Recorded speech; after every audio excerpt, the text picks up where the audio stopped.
बिस्मिल्लाहिर्रहमानिर्रहीम, अस्सलाम वालेकुम। मैं हूं आसिफ खान और आप देख रहे हैं Bails Off World Cup cricket tournament. और अब सिर्फ 2 मैचेस बाकी हैं और आज का मैच अगर मिलाएं तो 3 मुकाबले बाकी हैं, जिसके बाद ये तय होगा कि इस मरतबा का आलमी चैम्पियन कौन होगा। भारत की टीम मुकाबले में शामिल है, न्यूजीलैंड है, इंग्लैंड है और ऑस्ट्रेलिया है। भारत और न्यूजीलैंड का कल सेमीफाइनल मुकाबला शुरू हुआ। 46.1 ओवर का खेल ही मुकम्मल हो सका बारिश के बाइस मैनचेस्टर में। और आज अगर मौसम ने इजाज़त दी तो इसी मौके से न्यूजीलैंड की टीम 211 रन 5 खिलाड़ी आउट पर अपनी इनिंग्स शुरू करेगी। और अगर ये खेल आज नहीं हो पाता या न्यूजीलैंड की टीम बैटिंग कर लेती है और इंडिया की टीम के 20 ओवर्स मुकम्मल नहीं होते तो उसके बाद होगा ये कि ये मुकाबला मनसूख होगा और ग्रुप स्टेज की बर्तरी के बाइस भारत की टीम जिस मुकाबले की फातेह करार पाएगी। और कानून के मुताबिक अगर 20 ओवर से ज़ायद का खेल या 20 ओवर का खेल हो सका तो फिर Duckworth and Lewis formula apply होगा अगर बारिश के बाइस आगे खेल रुकता है। आईसीसी ने इस मरतबा इन अहम मुकाबलों में रिज़र्व डे रखा है, जो कि आज आप देख रहे हैं। आज मुकाबला होगा, अगर रिज़र्व डे ना होता तो कल ही ये सारे कैलकुलेशंस होती और फिर मामला आगे चलता। दूसरा सेमीफाइनल होगा इंग्लैंड ऑस्ट्रेलिया में, उस पर भी कुछ हम बात ज़रूर करेंगे। मोहम्मद मसरूर मेरे साथ मौजूद हैं, मेरे regular expert. India versus New Zealand, इस पर तफसील से आज बात करेंगे और बहुत सारी चीज़ें अराउंड दिस मैच हैं, स्ट्रेटजी के हवाले से, माइंडसेट के हवाले से, ख़ास तौर से भारतीय टीम के, उस पर भी बात करेंगे। अस्सलाम वालेकुम मसरूर। वालेकुम सलाम आसिफ भाई, कैसे हैं? बाखैरियत से, ठीक ठाक। जो आपने कल कहा था कि ओपनर मुश्किलात का शिकार हैं और इब्तिदा में आउट किया जा सकता है गप्टिल को क्योंकि he has been way of colour, तो कल वो चौथे ओवर में ही आउट हो गए। बिल्कुल, ये तो बिग स्टेजेस में जो मैंने पहले भी बात की थी, बैटिंग लाइन गप्टिल अगर स्ट्राइक करते हैं तो 300 प्लस रन न्यूजीलैंड कर सकती है। और गप्टिल आउट हुए हैं, केन विलियमसन ने की, रॉस टेलर वापस आए, वो उन्होंने मिडिल में पार्टनरशिप की, मगर पिच जो है ना थोड़ा स्पिन हो रहा था। ये चले, पिच आपने दे दिया ना, आप आगे जा रहे थे। पिच आपने कहा तो पिच से शुरू कर देते हैं। नया पिच था, पिच नंबर 10, और टॉस जीतने के बाद विलियमसन ने कहा बैटिंग, कोहली ने भी कहा कि वो भी बैटिंग कर रहे हैं, फ्रेश विकेट है, करना चाहते हैं। नहीं, आई एम नॉट श्योर कि ये डिस्क्लोज कोई भी करता है। सेकंड बारी में वो कुछ भी बोल सकते हैं, क्या पता उनका प्लान डिफरेंट हो, क्योंकि ये प्लान तो अच्छा, ये ब्लफ हो सकता है कि टॉस पे उन्होंने कह दिया कि मैं भी ऐसे ही चाह रहा था। दैट जी बिल्कुल, अच्छा, यही बात कर रहा हूँ। That definitely went wrong. Fresh pitch पे आपने बैटिंग ली और बॉल पहली इनिंग में स्पिन होना शुरू हो गया। जो स्पिन जो हुआ था, जो जडेजा ने आउट किया था, वो स्पिन हुआ था। बॉल स्पिन हो रहा है। जडेजा, इंडिया के पास 2 स्पिनर्स थे, न्यूजीलैंड के पास कितने स्पिनर हैं? एक। हाँ, एक। तो डेफिनेटली वो रीड करके गए। आप प्लानिंग देखें ना, कोहली ने भले जो बात की मगर वो रीड करके गए। वो अपने 2 स्पिनर्स से गए, 2 स्पिनर से गए, जडेजा को वो लेकर आए, प्लस फास्ट बॉलर शॉट किया। और ये आप देखें, सबसे मेन चीज़ जो है, उन्होंने शामी को ड्रॉप किया। ठीक है, आप सोच सकते हैं, मैं एक टीम कल्चर की बात कर रहा हूँ, जो बार बार पिच की कंडीशन और मैच की कंडीशन देकर टीम खिलाई जा रही है, नामों पे टीम नहीं खिलाई जा रही है। इंडिया की बॉलिंग पे बात करूंगा क्योंकि मेरे ज़ाती राय में इंडिया की बॉलिंग ऑप्शंस अब भी कम है। न्यूजीलैंड जैसी टीम जो स्ट्रगल कर रही है उसके खिलाफ तो आप चल जाएंगे, लेकिन चलें टीम 11 पर बात कर लें अगर, तो बॉलिंग ऑप्शन इंडिया के पास पूरे नहीं है। पार्ट टाइमर्स से बॉलिंग हो रही है। तीन मुस्तनद बॉलर्स के साथ इंडिया की टीम गई है, भुवनेश्वर कुमार, शाम और दूसरे आपके बुमराह और एक तीसरे बॉलर उनके जो थे उसके साथ हो गए। देखें, 3 चाहल के साथ, तीसरा चाहल था, चौथा जडेजा था। हाँ, जडेजा, पांड्या, ये तो फिर फिल इन करेंगे। मगर आप देखें ना, जब बॉलर्स आपके मेन स्ट्राइक बॉलर्स जब वो फुल फॉर्म में, लेट सपोज बुमराह और भुवनेश्वर कुमार को ले लें, 8 ओवर में एक ने 25 रन दिए हैं, 8 में एक ने 30 रन दिए हैं। हाँ। जब क्वेश्चन उस वक्त लिया जाता है बॉलिंग में कि अगर let suppose Bumrah out of form होते हैं, उनको मार लग रही होती है, भुवनेश्वर को मार लग रही होती है, तब वो बॉलिंग क्वेश्चन बढ़ाते हैं। ये पार्ट टाइमर्स उनको काम करके दे रहे हैं पूरे वर्ल्ड कप में। ठीक है, क्योंकि बुमराह इतनी ज़बरदस्त बॉलिंग कर रहे हैं, नए बॉल से भी, डेप्थ ओवर में भी, तो उनको पार्ट टाइमर्स या एक और बॉलर को खिलाने की इतनी ज़रूरत महसूस नहीं हो रही। वो अपनी बैटिंग को स्ट्रेंथ कर रहे हैं। इसी वजह से जो बात आप कह रहे हैं ना कि ब्लफ में भी उसने ब्लफ ही किया होगा, वो तो चेस करने के लिए ईजी है, क्योंकि सेकंड बारी में अगर ब्रेक भी हो रहा है तो उनके पास तो एक ही स्पिनर है और इंडियन वैसे ही स्पिनर्स पे बहुत अच्छा खेल। वो तो कॉम, लेकिन फिर देखें ना, इस पर अच्छी बॉलिंग हुई है या आउट नहीं कर सके बीच में।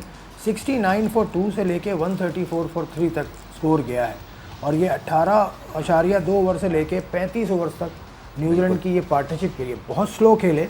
10 ओवर में 28 रन, उसके बाद आप समझ लें 20 ओवर में लगभग 70 के करीब रन इन्होंने बनाए थे। स्लो खेले लेकिन बीच में ब्रेक थ्रू नहीं ले सकी इंडिया की टीम। देखें ये वनडे क्रिकेट हो रही है, ठीक है।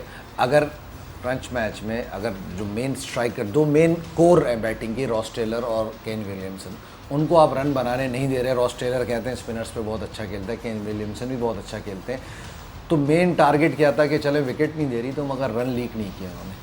तो ये वो अपने टारगेट एज प्लान चलते रह गए, उन्होंने खेलते रहे। लेकिन क्योंकि ये टेस्ट क्रिकेट में तो आप कह लेंगे कि भाई सेशन पूरा निकाल लिया रोक के, फिर आखिरी सेशन में आपने रन बना लिए। नहीं, बीच में अटैकिंग ऑप्शन, मेरा कहने का मकसद ये है कि अटैकिंग ये किल के लिए नहीं जा सके ना, जब बिल्कुल सही है, क्योंकि किल के लिए नहीं जा सके। किल के लिए देखें उस वक्त अगर बीच में रन बढ़ते तब ये किल के लिए जाते। अभी 46 ओवर हुए हैं, पीछे 2-2 ओवर किसके बाकी हैं? बुमराह और भवेश्वर को मार के। हाँ, एक बाकी है। हाँ, बुमराह का आधा 2 ओवर बाकी है, 2 ओवर बाकी हैं तो, और 2 ओवर भवेश्वर के बाकी हैं। नहीं, वो तो फिर ये देखें, इससे ये साबित नज़र आता है कि 50 ओवर खेलने वाली स्ट्रेटजी से कोहली कप्तानी कर रहा था कि 50 ओवर तक लेके जाओ।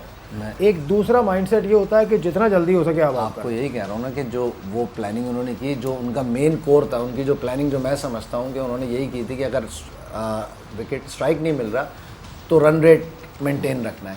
जब रन रेट मेंटेन रहेगा तो खुद ही 50 ओवर्स में चले गए। लेट सपोज जब ये चांस लेंगे तब हमें डोर ओपन मिलेगा, फिर हम स्ट्राइक पे जाएंगे। तो अभी वो उस पोजीशन पे आ गए। अभी लेथम साथ हैं और रॉस टेलर, अगर मैक्सिमम स्ट्राइक भी करते हैं, 4 में 40 रन भी लेते हैं 10 के एवरेज से, तो 250 पे फिनिश कर रही है। अच्छा, आप कह रहे थे कि स्पिन हो रहा था, हमने देखा भी जडेजा ने जो निकल्स को आउट किया था वो गेंद स्पिन हुआ पिच पर पड़ने के बाद। चाहल काफ़ी महंगे रहे लेग स्पिनर, 63 रन। ये टारगेट आपको बता रहा हूँ, न्यूजीलैंड ने यहाँ पे अच्छी जो चाहल पे, मैंने आपको पिछले प्रोग्राम में भी ये बात बोली कि रन लीक कर रहे हैं चाहल कोई एक्स्ट्रा ऑर्डिनरी बॉलिंग नहीं कर रहे। 2-3 मैचों में, पिछले मैचों में भी उन्होंने 70 रन दिए थे, जहाँ कुलदीप ने भी दिए थे, तो उन्होंने उस पर स्ट्राइक किया। बट जडेजा और सरप्राइज पैकेज था, वो 30 रन दे गया।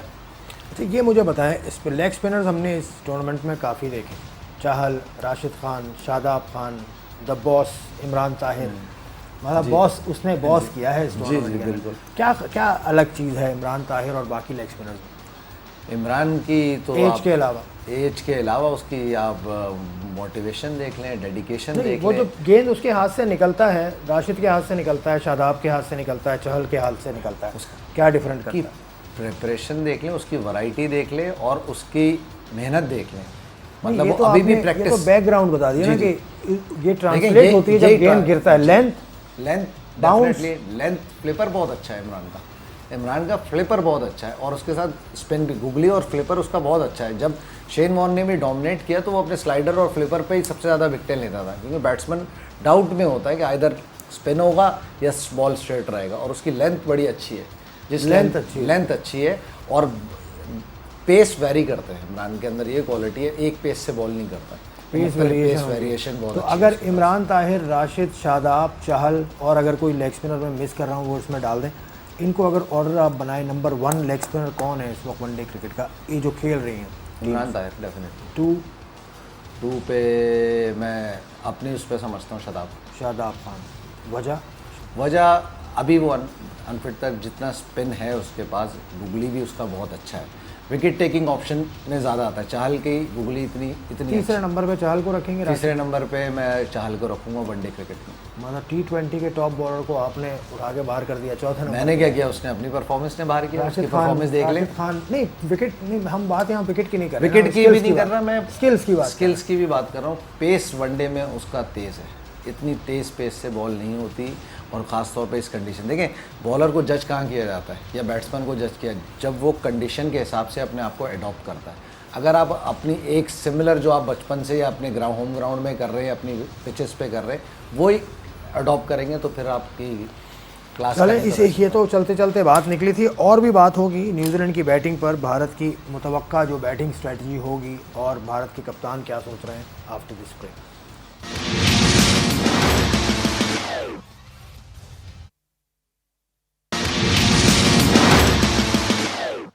Welcome back to Bails Off. बात हो रही थी ब्रेक पे जाने से पहले लेग स्पिनर्स की। एक लेग स्पिनर मिस हुआ, मुझे बताया मसरूर ने, हमने आदिल रशीद का नाम नहीं लिया। Yes, he is on top. तो अब जो ब्रेक में इन्होंने 4 बनाए हैं, इमरान ताहिर, शादाब खान, चाहल, राशिद खान और आदिल रशीद। ये मसरूर के हिसाब से इस वर्ल्ड कप में शरीक लेग स्पिनर्स की इनके हिसाब से रैंकिंग है।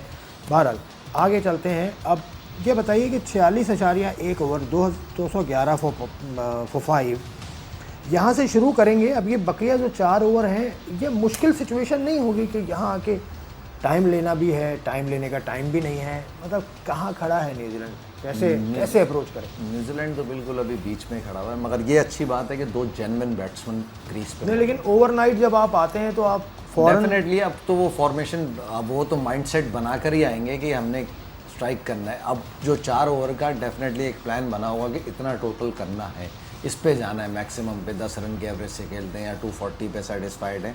ये आप देखें 211 रन जो है ना, ये 220 पे भी फिनिश होते हैं अगर वो पहली बॉल से शुरू हो जाएंगे। नहीं, विटोरी को मैं सुन रहा था, वो कह रहे थे कि भाई 40 का तो मैंने आपको ही बोला कि 40 के करीब बनाने चाहिए, मगर ये उस वक्त ही बनेंगे 250 260 को कहा जा रहा है कि ये चैलेंजिंग स्कोर होगा। रॉस टेलर जब 50 ओवर खेलेंगे, 4 ओवर ये पूरे रॉस टेलर खेलेंगे, तभी चांस है आपके पास करने का। जिस तरह से डेथ ओवर बुमराह के हैं, 11 बॉलें बुमराह की हैं इसमें। बुमराह का रह गया, हाँ बुमराह के रह गए 1 ओवर और 5 गेंदें, 11 बॉलें रह गई हैं और 2 ओवर नहीं, सॉरी, बुमराह के पूरे 2 ओवर हैं। ये भुवनेश्वर कुमार का बता रहा हूँ। तो मैं आपसे वही कह रहा हूँ ना, 2 ओवर बुमराह के रह गए, 12 बॉलें बुमराह की हैं। बुमराह डेथ ओवर में उसका स्ट्राइक रेट भी अच्छा है और उसका एवरेज भी अच्छा है। अब पिच कैसा, अब अभी इस वक्त ये नहीं पता कि इस वक्त वेदर कंडीशन क्या है, लेकिन आज भी सुना है कि आज भी क्लाउडी है। मैं वेदर देख कर आया था, पूरे दिन रेन का ऐसा चांस नहीं है, क्लाउडी वेदर रहेगा, ओवरकास्ट रहेगी। तो ये एक थोड़ा सा एडवांटेज रहेगा न्यूजीलैंड के फास्ट बॉलर्स का। अच्छा, बार बार यही बात कर रहा हूँ बोल्ट की। चले इस पे बोल्ट वर्सेस रोहित शर्मा तो एक बड़ा इंटरेस्टिंग मामला है, उस पर मैं बात ज़रूर करूँगा। लेकिन न्यूजीलैंड ने इस आलमी कप से आपके ख्याल में क्या सीखा? मेरे ख्याल से इस आलमी कप से नहीं, वो तो पिछले 2-3 साल से बहुत अच्छी ब्रांड की क्रिकेट खेलते आ रहे हैं। उनका बेंच स्ट्रेंथ भी अच्छा उन्होंने बनाया हुआ है। ओवरऑल टीम जो डेवलप कर दी है उन्होंने, जूनियर्स लेवल पे या सीनियर लेवल पे, मतलब स्टेजेस जो है ना उनकी तकरीबन राइट वे में है सारी, यानी पाथवे अच्छा है। ये नहीं कि न्यूजीलैंड चले सेमीफाइनल में हार भी गया या फाइनल में नहीं पहुंचता तो उनके कोई स्ट्रक्चर चेंज हो रहा है, कोई और चीज़ चेंज हो रही है, उनकी सारी चीज़ें लाइनअप पे हैं। Winning and losing sometime doesn't matter. हालांकि 5-6 सेमीफाइनल खेल चुकी है, बस अभी इनको वो जो फाइनल का टच है ना वो ये क्या, अच्छा नहीं, सिस्टम मौजूद है, स्ट्रक्चर मौजूद है, क्या वजह है कि सेमीफाइनल स्टेज से अक्सर व बेशतर टीम आगे नहीं बढ़ पाती? अब ये वजह तो डेफिनेटली बेटर होंगे, लास्ट वर्ल्ड कप में भी और इस वर्ल्ड कप में भी। ये काफ़ी, जब जिस तरह उन्होंने स्टार्टअप लिया, यही सोचा जा रहा था कि ये न्यूजीलैंड टीम 92 से ये इस तरह से स्टार्ट लेके चले। अब देखें ना, अब लास्ट वर्ल्ड कप का best batsman Martin Guptill total flop चला गया, वो इत्तेफाक से न्यूजीलैंड की टीम का था। तो बड़ा धचका होता है कि अब बैटिंग में एक्स्ट्रा ऑर्डिनरी कर गया केन विलियमसन। सही है, पूरे न्यूजीलैंड की बैटिंग को अकेले लेकर चलते रहे, कभी पैचेस में 1-2-50 रॉस टेलर नहीं गए, उसके अलावा बैटिंग तो देख लें, कुछ भी नहीं खेली है। हाँ, तो क्योंकि उनको यही मुश्किल रही ना, अब गप्टिल नहीं चल रहे, मनरो नहीं चल रहे, मनरो की जगह निकल्स को खिलाया, निकल्स भी ऑन एंड ऑफ चल रहे हैं। रॉस टेलर पे डिपेंडेंसी बहुत ज़्यादा रही है बड़े अरसे। Ross Taylor is off colour, अकेला विलियमसन कल भी खेले लेकिन 95 बॉल्स उसने लिए और 70 के स्ट्राइक रेट से खेला। उस वक्त शायद ज़रूरत थी, 78 के स्ट्राइक रेट से खेल रहे हैं। बिल्कुल, रॉस टेलर, लेथम से भी उम्मीद थी, नीशम से उम्मीद थी, लेकिन नीशम ज़्यादा खड़े नहीं हो सके, क्योंकि नीशम वो हैं जिन्होंने ग्रैंड होम के साथ पाकिस्तान के खिलाफ पार्टनरशिप लगाई। ग्रैंड होम ने थोड़ा स्ट्राइक किया, 2-3 चौके मारे, मगर वो आउट हो गए क्योंकि पिच इतनी आसान नहीं है। अच्छा, अब आपके ख्याल में पिच का बिहेवियर क्या होगा? कल बारिश हुई है, नमी होगी, आज स्लो होगी, क्या होगा पिच? नमी तो होगी तो मेरे हिसाब से तो थोड़ा सॉफ्ट रहेगा। डिफ़िकल्टी स्ट्रोक बॉल बैट पे इतने इजी नहीं आएगा, स्ट्रोक चेक करके ही खेलने पड़ेंगे, सिंगल डबल्स पे रिलाई करना पड़ेगा, बिग शॉट्स इतने आसानी से नहीं लगेंगे। चलें अब देखते हैं कि बिग शॉट लगते भी हैं कि नहीं लगते। अब आ जाएं, अगर भारत की पोजीशन को देखें, बॉलिंग तो आपने बात कर ली भारत की, अब जो बैटिंग का भारत का हिसाब है उसमें ऑफ कोर्स सबकी नज़रें होंगी रोहित शर्मा साहब पर। लेकिन रोहित शर्मा साहब का बड़ा इंटरेस्टिंग है सूरत हाल, ख़ास तौर से बोल्ट के सामने, लेफ़्ट आर्म पेसर्स के सामने, बोल्ट के सामने। ये 12 मरतबा आ चुके हैं और उसमें से 4 मरतबा 12 इनिंग्स में 4 दफ़ा इसको बोल्ट ने आउट किया। वार्म अप मैच जो हुआ था उसमें बोल्ट ने ही आउट किया था, और वो गेंद जो आप बताते हैं कि शार्प अंदर आता हुआ लेफ्ट आर्मर का गेंद, उस पर ही आउट हुआ था। ओवरऑल करियर में भी रोहित शर्मा सबसे ज़्यादा लेफ्ट आर्मर्स थे एलबीडब्ल्यू में, तो वो वीकनेस है जो उसमें ओवरकम किया है, तभी इतने रन कर रहे हैं। जो थी पहले अब काफ़ी हद तक बेहतर कर लिया, मगर सामने बोल्ट है, कोई ऐसा क्लब क्रिकेटर या कोई नॉर्मल फास्ट बॉलर नहीं है। उनके पास भी वैरायटी है, वो अपनी बेस्ट स्ट्राइक की कोशिश करेंगे। वर्ल्ड कप का सेमीफाइनल है, देखते हैं किस तरह रोहित शर्मा कॉन्कर करने की कोशिश करते हैं। टॉप फॉर्म में है, बट बोल्ट भी अच्छी बॉलिंग कर रहे हैं। अच्छा, अब एक और कंपैरिजन की तरफ आप मुझे ले जा रहे हैं, ऐसे ही मेरे जहन में आया। लेफ्ट आर्मर्स इस टूर्नामेंट में शुरू में जब हम स्टैट्स देख रहे थे तो लेफ्ट आर्मर्स ने ज़्यादा आउट किए हैं, बहुत सारे लेफ्ट आर्मर्स हैं। अगेन अगर मैं किसी को मिस कर जाऊं तो आप मुझे बेल आउट करेंगे। स्टार्क हो गए, आमिर हैं, शाहीन हैं, बोल्ट हैं। तो रेट करने को अगर मैं कहूँ कौन सा वाला लेफ्ट आर्म फास्ट बॉलर बेहतरीन है? सारी रेटिंग आज ही करवा रहे हैं। Mitchell Starc. मिचेल स्टार्क्स, वजह क्या है जी? Pace, control, bounce, control, new ball, death over, everything is there, full package. आपके ख्याल में Mitchell Starc is a better bowler, और हमारे आमिर और शाहीन को आप कहीं नहीं रख रहे? नहीं, तो अभी तो आपने पहला बोला। अच्छा, स्टार्क पहला हो गया। सेकंड, अभी करंट फॉर्म की बात बता रहे हैं। हाँ, करंट इस वक्त, इस वर्ल्ड कप के इस वक्त में दूसरे नंबर पे शाहीन शाह। अगेन वो कंट्रोल, बाउंस, कंट्रोल, लेकिन पेस शाहीन की इतनी नहीं। यॉर्कर्स, हाँ, यॉर्कर्स बेहतर किए। फिर बाकी बच गया आमिर और बोल्ट और आमिर बिल्कुल यार top wicket taker from Pakistan. आपने उसको नहीं, मैं अभी पिछले 2 मैच जो गुजरे थे उसके हिसाब से दूसरे 2 मैचों में तो वो नहीं खेल रहा ना, लेकिन ओवरऑल ओवरऑल आमिर ने ब्रिलियंट। देखें, आमिर इस कैटेगरी में, चाहे मिचेल स्टार्क हो, ये अभी मतलब ये वर्ल्ड कप से पहले बहुत नीचे था, जिसको आमिर को दुनिया रेट करती थी नंबर 1 पे। मिचेल स्टार्क या बोल्ट तो बाद में आए, आमिर को रेटिंग नंबर 1 की होती थी। और मुझे तो खुशी ये बात की, हमने पहले भी प्रोग्राम में बोला कि आमिर का कमबैक उस तरीके से हो रहा है जिस आमिर को हम जानते थे। हाँ, देखिए अनफॉर्चुनेट आमिर को, अनफॉर्चुनेट कितना पुराना डेब्यू है और पहला वर्ल्ड कप खेल रहा है अपने करियर का। 2 वर्ल्ड कप बीच में आके जी निकल गए इस तरह से। लेकिन अभी चले, एटीट्यूड की भी बात होती है। अभी हम एटीट्यूड की बात अगले सेगमेंट में कैप्टनसी के एटीट्यूड की बात भी करेंगे। लेकिन बॉलर्स में भी अब मिचेल स्टार्क है, उसको कहा कि आप मैग्रा के हम पल्ला आ गए, विकेट्स के हवाले से करीब आ गए। तो जवाब ये उसका कि मैग्रा के पास जो टाइटल है मैं वो चाहता हूँ। विकेट टैली तो ठीक है जी, लेकिन मैग्रा के पास जो टाइटल्स हैं, वर्ल्ड टाइटल्स, मेरी नज़र उस पर है। तो आप बड़ा सोचा। मैं थिंक यही विराट कोहली ने या कहा था इंडिया से पाकिस्तान से मैच जीतने के लिए हमारा टारगेट बड़ा है, हम वर्ल्ड कप जीतने के लिए, हम वर्ल्ड कप जीतने आए हैं, पाकिस्तान बीच में आ रहा है उसमें। बिल्कुल। तो this is how you transmit signals. Definitely ये चीज़ भी सीखनी होगी। After this break we'll talk more on this.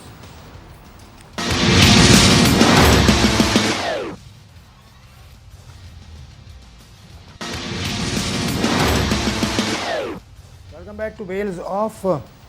जनाब, बात हम कर रहे थे, हमने फास्ट बॉलर्स की बात कर ली। एक मिस आउट हुआ लेफ्ट आर्म फास्ट बॉलर, जी, वहाब रियाज इन सब में सीनियर हैं, बल्कि one of the senior fellows. लेकिन काफ़ी अरसे से टीम से उनका भी कम बैक था, लेकिन वो अप देयर।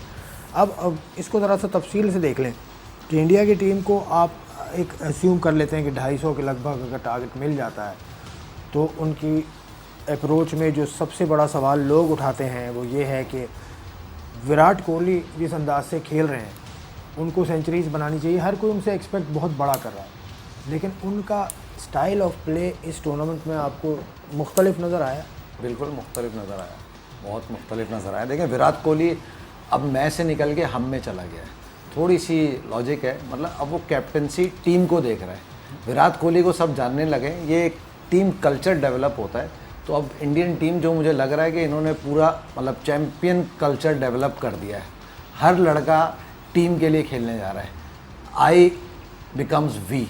ओके, तो डेफिनेटली ये कल्चर डेवलप हो गया। जिस तरीके से वो अपने प्लेयर को खिला रहे हैं, ड्रॉप कर रहे हैं, फिर खिला रहे हैं, जिस तरह शामी हैट्रिक किया हो वर्ल्ड कप में। अगर आप किसी और कंट्री के में या हमारे मुल्क की मिसाल ले लें, अगर कोई किसी ने हैट्रिक की हुई थी, उसको ड्रॉप कर दिया जाता, कितना शोर होता। 3 साल खेलता कम से कम। तो यही बात मैं करना चाह रहा हूँ कि टीम कल्चर डेवलप किया है, चैम्पियन कल्चर। सब टीम को देख रहे हैं, कोई अपने आप को नहीं देख रहा। जिस तरह विराट कोहली रोहित शर्मा परफॉर्म कर रहे हैं, क्या वो नहीं चाहते कि मैं भी करूं, मेरा नाम है इतना बड़ा, रोहित शर्मा का नाम ऊपर जा रहा है, मैं रन करूं, मैं भी इसी स्टाइल से खेलूं। जब वो एक कर रहा है टीम के लिए, रोहित शर्मा स्ट्राइक कर रहा है, तो वो अपने हिसाब से सिंगल डबल करके मैनेज कर रहे हैं, आगे तक लेकर जा रहे हैं, लेटर ऑन तक उनके पास पांड्या धोनी को देकर वो आखिरी 5 ओवर या 10 ओवर। लेकिन अब भी जो वीकनेस ज़रा सी आ रही है बैटिंग लाइन में, मिडिल में, वो ये है कि रोहित शर्मा के साथ जो चीज़ लगी हुई है कि वो बड़ी सेंचुरी करते हैं, वो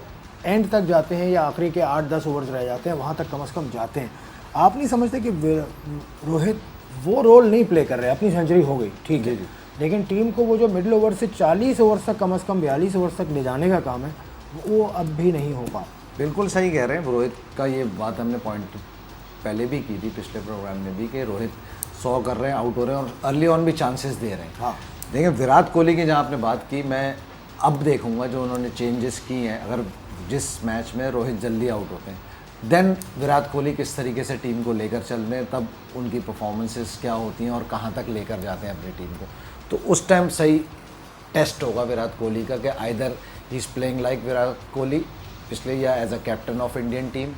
अब पता चलेगा कि उसके बाद कि किस तरीके से बैटिंग। लेकिन रोहित शर्मा क्या लैप्स कंसंट्रेशन लूज कर जाते हैं? क्या होता है कि वो 100 करते हैं उसके बाद आउट? रोहित शर्मा बेसिकली अगर आप उनकी तमाम इनिंग्स देखें तो वो स्ट्राइक रेट 100 से मतलब 50, जब 70 तक होते हैं उनका स्ट्राइक रेट 70 या 60% होता है।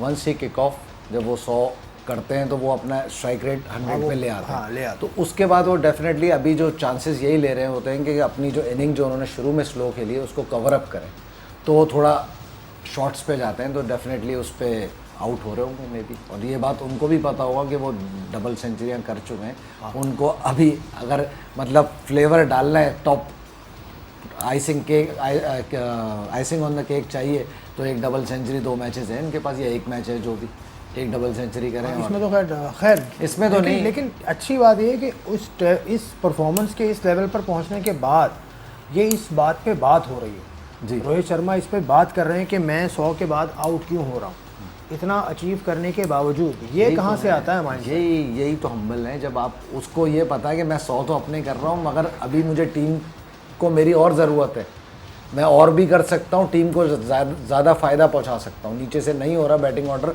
अगर मैं 50 ओवर तक खेलूँगा तो डेफिनेटली टीम का स्कोर 330 350 तक जा सकता है। क्या इनकी रिजीम, क्या इनका रूटीन है रोहित शर्मा का? आप मुझे कुछ बता रहे थे कि अलग से प्रैक्टिस, अलग से एनालिसिस, अलग से अपना मतलब एनालिस्ट रखा हुआ है। अच्छा, पर्सनल अलग से रखा हुआ है, उसके साथ 1-to-1 करते हैं। मतलब इंडियन क्रिकेट बोर्ड जो दिए हुए एनालिस्ट वो तो हैं ही, उसके अलावा पर्सनल भी अपने आप को एनालाइज करते हैं और फिर प्रैक्टिस करते हैं। डेफिनेटली प्रिपरेशन अच्छी है, सारी चीज़ें इस तरीके से ही चलता है। अगर आप एक लिमिट तक टैलेंट को बीट करने के लिए आपको प्रिपरेशन अपनी अच्छी रखने के, हार्ड वर्क एथिक आपका कैसा है, ये सारी चीज़ें टैलेंट को बीट कर जाती हैं। अगर आप एक किसी नॉर्मल एवरेज प्लेयर के अंदर ये सारी चीज़ें आ जाएँ तो वो आपको टैलेंटेड प्लेयर को बीट कर सकता है। अभी भी वो ये समझते हैं कि मज़ीद सीखने की ज़रूरत है, तो मुसलसल जुस्तजू करते रहते हैं, अपनी गलती पब्लिकली बता भी रहे हैं कि ये मुझ में। आसिफ भाई, सबसे ज़बरदस्त कोट है जो मैं अक्सर बच्चों में भी इस्तेमाल, सीखना बंद जीतना बंद, चाहे लाइफ में हो, चाहे क्रिकेट में हो, चाहे कहीं पे भी। जब आपने ये सोच लिया कि आप सब कुछ सीख गए हो तो आप लॉक हो गए वहाँ पे, फिर उससे आप ऊपर नहीं जा सकते। To earn you have to learn. चलिए, मैंने भी कोट बना दिया, to earn you have to learn. तो यार ज़बरदस्त है ये, इनके बारे में या इनकी जो ग्रेजुएशन है प्लेयर्स की, वो बड़ा अच्छा लगता है। और आजकल एक चीज़, चले भारत क्रिकेट की बात हो ही रही है, तो आजकल बहुत बात हो रही है कि डोमेस्टिक सर्किट, डोमेस्टिक स्ट्रक्चर ऐसा हो वैसा हो, तो कुछ थोड़ा सा भारत, इससे पहले हमने बांग्लादेश के स्ट्रक्चर की बात, बड़ी तैयारी की हुई है भारत की। हाँ, ऐसी बस मालूमात जमा। 15 तो कॉम्पिटिशन होते हैं उनके साल में, जो इस साल का आया है डोमेस्टिक का पूरा जो सिस्टम आया है, जो उनकी वेबसाइट पर मौजूद है bcci.tv पर, 10 पेज का है। तो 15 कॉम्पिटिशन्स हैं पूरे साल के, इस साल के 2000 करीब 2086 के 2036 टोटल मैचेस होंगे। उसमें से 866 मैचेस ख़वातीन के होंगे, मुख्तलिफ़ लेवल्स पे, जो कि सीनियर है, उसके अलावा यूनिवर्सिटी है, अंडर 23 है, अंडर 19 है और अंडर 16 है। इसमें T20 बहुत कम है डोमेस्टिक सतह पे। उसके अलावा वनडे कॉम्पिटिशन्स हैं और मल्टी डे कॉम्पिटिशन हैं। ये सारे मिला के 886 इसमें से 866 वुमेन के हैं, 1100 कुछ सिर्फ मेन के हैं और टोटल मिला के 1236 मैचेस होंगे इस पूरे साल में। अब इनके 3 मेजर टूर्नामेंट्स हैं, 3 अलग फॉर्मेट्स के 3 मेजर टूर्नामेंट्स। एक तो आपको पता है रणजी ट्रॉफी जो जिसमें सारी स्टेट्स खेलती हैं, 37 टीम्स इसमें खेलती हैं। इसके बाद इसमें विजय हज़ारे टूर्नामेंट है इनका, जो वनडे टूर्नामेंट है, इसमें भी 37 टीम्स खेलती हैं। और मुश्ताक अली ट्रॉफ़ी है, सैयद मुश्ताक अली ट्रॉफ़ी, जो T20 का टूर्नामेंट है वो खेलती हैं। 19 में 16 में T20 नहीं है, टूर्नामेंट डोमेस्टिक में होता ही नहीं T20। सीनियर्स में भी एक ये T20 और एक IPL का T20। इसके अलावा इसके साथ बहुत सारे और टूर्नामेंट्स भी हैं, टोटल 15 मैंने कहे ना, 3 तो मैंने नाम लिए, दिलीप ट्रॉफ़ी, दियोदर ट्रॉफ़ी और मुख्तलिफ़ किस्म की और मज़ीद अंडर यूनिवर्सिटी की अलग ट्रॉफ़ी। तो ये सब मिला के इस तरह भी हो रहा है कि मल्टी डे में आपके पास अब रणजी ट्रॉफ़ी भी 2 तरह से, रणजी ट्रॉफ़ी लीग बेस पे अलग हो रही है और नॉकआउट्स जो रणजी ट्रॉफ़ी है वो अलग हो रही है। ओके, उसमें कम टीम्स खेल रही हैं। उसके अलावा दिलीप ट्रॉफ़ी है, उसमें कम टीम्स खेलती हैं, लेकिन कुछ ट्रॉफ़ीज़ इनकी ऐसी हैं मल्टी डे की कि जिसमें कलर्ड गेंद इस्तेमाल हो रहा है, पिंक, और डे एंड नाइट की भी प्रैक्टिस साथ साथ ये कराते चले जा रहे हैं। तो और अंडर 19 16 में अगर आएंगे तो आप इन्होंने बनाए हुए हैं जोन्स में A B C D। उनके जो जोन्स हैं वो ईस्ट वेस्ट नॉर्थ साउथ जी, उसके अलावा सेंट्रल और नॉर्थ ईस्ट। आपकी बात थोड़ी सी बीच में रोकूंगा। सबसे अच्छी बात जो आपने बोली, जो हमारे पाकिस्तान में अभी लैग कर रही है, वो है यूनिवर्सिटीज़। सारे प्लेयर जो पुराने प्लेयर हैं इंटर यूनिवर्सिटी टूर्नामेंट खेले हैं और उससे ऊपर आए। लेकिन अब पाकिस्तान में जो अब डोमेस्टिक स्ट्रक्चर नया बना है, इसमें अंडर 23 का इंक्लूजन हुआ है। तो यहाँ पर अब ये है कि जो मैं बात कर रहा था कि इनके जोन्स बटे हुए हैं, उन जोन्स के नीचे फिर मुख्तलिफ शहर हैं, वो जोन्स खेल के आते हैं। जो रणजी में या जो इनका टॉप टियर है, उसमें जो सिस्टम इन्होंने बनाया हुआ है वो ग्रेडिंग की हुई है। एक तो प्लेट ग्रुप है, उसके बाद C है, B है, A है। प्लेट ग्रुप के अंदर कुछ टीमें हैं, 9 हैं, कहीं 8 हैं, कहीं 7 हैं। तो होता यह है कि आपकी ग्रेजुएशन होती है। प्लेट की जो टॉप की टीम है वो C में आ जाएगी, C और B में आ जाएगी, C और B की जो टॉप टीम्स हैं वो A में आ जाएंगी। इसी तरह से इनका सिलसिला चलता है। टोटल मिला के 37 टीम्स खेल रही हैं। इनका जो मेजर फर्स्ट क्लास इवेंट्स हैं 3 जो वनडे के हों, फर्स्ट क्लास में कह गया, डोमेस्टिक कह लिया। उसके अलावा एक चीज़ तो अगले चंद सेकंड से बता दूं कि पिछले 17-18 के जो सेंट्रल कॉन्ट्रैक्ट्स थे, सेंट्रल कॉन्ट्रैक्ट्स में A+A, B और C इनकी 4 कैटेगरीज हैं। 7 करोड़ रुपया इंडियन रुपीज़ सबसे टॉप कैटेगरी को मिलता है। उसके बाद 5 है, उसके बाद 3 है और सबसे नीचे की जो कैटेगरी है उसको 1 करोड़ रुपया इंडियन पर ईयर मिलता है। ये 17-18 का जो कॉन्ट्रैक्ट है। तो इस तरह से अब ये 7 करोड़ रुपया अगर बनता है तो तकरीबन वो बनता है 60 lakh Indian rupees per month, जिसमें कोहली, शर्मा इस टाइप के प्लेयर हैं। तो इस लेवल पे इस तरह से काम हो रहा है और उसका नतीजा आप देख रहे हैं। पाकिस्तान में भी तब्दीली आ रही है डोमेस्टिक स्ट्रक्चर में, आप देखेंगे कि उसके भी दूरदर्श नताइज सामने आएंगे। आज के प्रोग्राम से यही हम इजाज़त चाहते हैं। खुदा हाफिज़।